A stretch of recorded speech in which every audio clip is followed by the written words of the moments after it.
In this video, we are going to see a quick review of malnutrition. So what is malnutrition? Malnutrition refers to deficiencies, excesses, or imbalances in a person's intake of energy and or nutrients. So malnutrition comprises of three broad groups of conditions. First is undernutrition, second is micronutrient related malnutrition, and third is overweight, obesity, and diet related non-communicable diseases. So now let's talk about these group of conditions.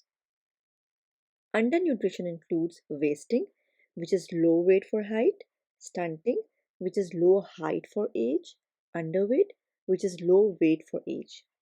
Micronutrient related malnutrition includes micronutrient deficiencies, that is a lack of important vitamins and minerals, or micronutrient excess.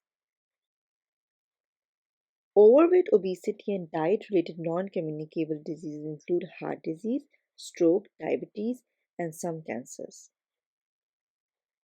So malnutrition can have a developmental, economical, social, and medical impact globally that could be serious and lasting. So that's it. Thanks for watching. If you like the video, don't forget to like, share, and subscribe PharmCept. Thank you.